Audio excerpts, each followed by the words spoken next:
Okay, Chad, so what did we talk about last time? Polymorphism. So we started last time with the slicing problem. What's the slicing problem? We mentioned that in C++ you can assign a derived class to a base class, right? So what happens when you assign a derived class to a base class? The slicing problem, there are any additional attributes that are in the derived class but not in the base class, they will be sliced out, they will be lost. How can we access them? We use virtual functions. There are two components for virtual functions. What are they? We need to use pointers and we need to use the keyword virtual. This is where we stopped last time, and today your lab is going to be about this. In the lab today we're going to have two questions, one question about inheritance in general and the other question about polymorphism and the slicing problem. Okay, and then we talked about virtual destructors and we finished the chapter.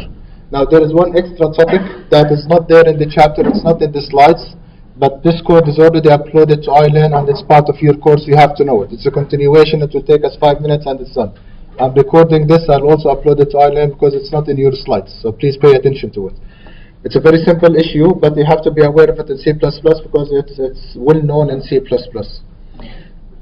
This code is in the book code, the one that you... It's not in the book code, no, it's in the under chapter 15. I uploaded this code last lecture. We did not see this before, right? Now this is the first time that we see this notation. We saw the virtual function in the previous class, which is called get extra information, but it was declared this way, right? And it was a virtual function. Now C++ has an extra notation which looks like this. If you're guessing, what do you think this is?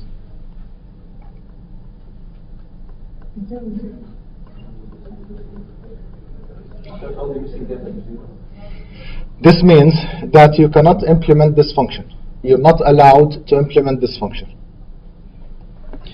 So later on, you cannot have the curly brackets for this function. This function is not allowed to be implemented. This function stops over here, nothing else happens with it. So the only thing that we're going to have for this function is the declaration of the function and nothing else. This function is not implemented and it's not allowed to be implemented. If you try to implement it, it will give you a syntax error later on. If you do this, this is called in C++ a virtual pure function. Okay? A virtual pure function, it has two components. It has to start with the keyword virtual and it has to end with equals to 0. And you are not allowed to implement it later on. So what are the consequences? If you have a class that contains a virtual pure function, what are the consequences? The consequences are the following. In main, if you try to declare a function of type person, if you try to declare an object of type person, C++ will not allow you to do this. Let's read the error. It says that object of abstract class person is not allowed.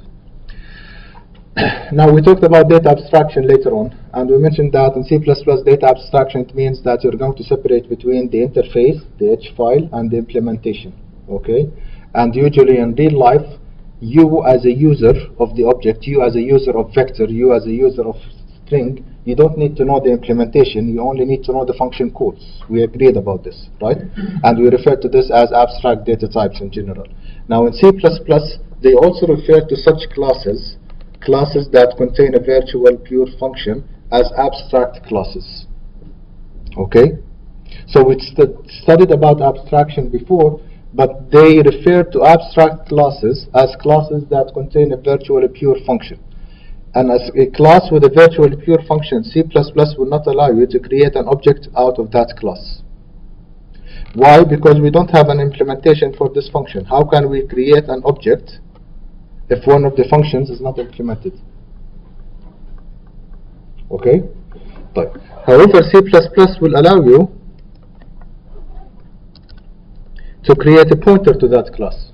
And we agreed last class that when we create a pointer to a class, the constructor, would it be called or not? When you create a pointer to a class, will the constructor be called? The answer is no. When you create an object of a specific class time, will the constructor be called? Yes. Okay? In this case, the constructor is not called. So in C++, it will allow you to do this. But would it allow us to do this?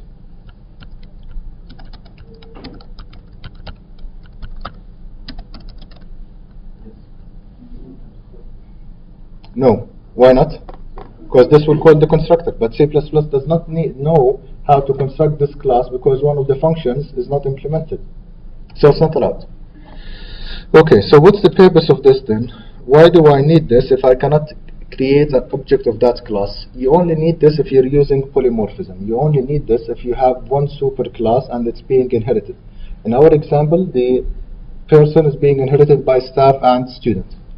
If you have an example, if you have a project in which you don't need to access the person, but you need only to access the student and the class, the base classes, the child classes, the derived classes, then you use such an approach. If you have polymorphism and so forth. And this example over here illustrates that. So now we're going to create two objects, student object and staff object, as we did last time. We mentioned that you can either write it this way or without parentheses. I prefer this approach because this will let you know that you can either call the default constructor or non-default constructor, as we mentioned last time. Now we can create an array of type person, as we mentioned last time. What do we have at this line of declaration? Well, this is a repetition of what we did last time. You should know the answer. What are we declaring over here? 2 pointers, right? 2 pointers of type person. Okay. Now, in the first pointer, we're making it point to the student, and the second pointer, we're making it point to the staff. Okay. And then just a repetition of what we did last time. Now we're looping through the array of person, and we're calling the get extra information. This example will compile and run. However, notice that we did not all the way through, from the beginning of the program until the end, we did not create an object of type person. Right? We created an object of type staff, we created an object of type student, and we are iterating through them using the superclass only. Today in the lab, we're going to understand this further. In the superclass, we're going to have a class called shape, and it's going to be an abstract class, which means that it has a virtual pure function. But then you don't need to access the shape as such, but you need to access the subclasses. So it's going to be a rectangle, a square, a circle, and so forth. And you're going to access all of them through an array of type shape. So this is called virtual pure functions. So last time we covered virtual functions. Today this is virtual pure functions. And I'm going to stop the recording here now. I'm going to upload this to ILN, and we're going to start with a new topic, which is called exception handling, which is chapter number 16. Yes, Jeff.